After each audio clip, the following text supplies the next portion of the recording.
بسم اللہ الرحمن الرحیم۔ پیارے طلبہ السلام علیکم، کیسے ہیں آپ سب؟ یقیناً ٹھیک ہوں گے۔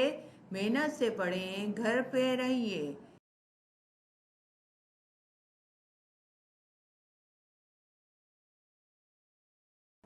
عنوان ہے وطن کا سجیلا جوان۔ پیارے طلبہ، آپ نے سبق وطن کا سجیلا جوان کا خاموش مطالعہ کیا۔ اب ہم اس سبق کا خلاصہ پڑھتے ہیں۔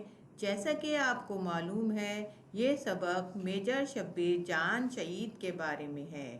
اس سبق میں ان سے متعلق اہم معلومات دی گئی ہیں۔ آئیے خلاصہ پڑھتے ہیں۔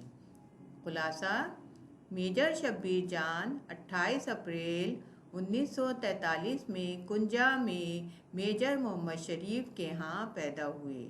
انہیں بچپن سے ہی فوج میں جانے کا شوق تھا۔ وہ نہایت ذہین تھے اور حاضر دماغ بھی تھے۔ ہم نصابی سرگرمیوں میں بڑھ چڑھ کر حصہ لیتے تھے۔ گھر میں مذہبی ماحول تھا۔ وہ مزاج کے لحاظ سے جنگجو تھے۔ میجر شبیر نے 1964 اپریل کو پاکستان ملٹری اکیڈمی کاکول سے کمیشن حاصل کیا۔ 7 سال تک فوج میں مختلف خدمات انجام دیں۔ جنگ 1971 میں بھارتی چوکی جھانگھر کو تہس نہس کر کے بہادری سے منزل کی جانب بڑھ رہے تھے۔ یہ چوکی مسلمانوں کے قبضے میں تھی۔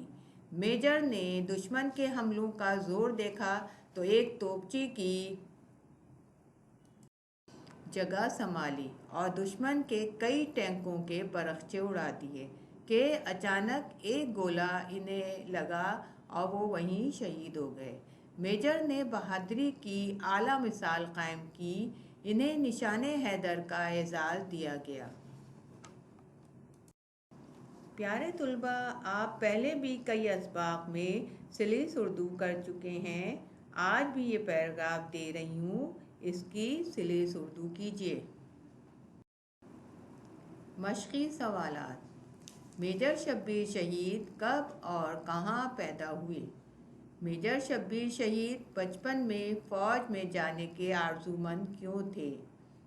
ان کی والدہ کو ان کی شہادت کے وقت ان کے بچپن کے کس واقعے کی یاد آئی؟ میجر شبیر کی شہادت کے واقعے کو اپنے الفاظ میں لکھیں۔ ماں کو اپنے شہید بیٹے کے چہرے پر کون سی تحریر لکھی نظر آئی؟ شکریہ، اللہ حافظ۔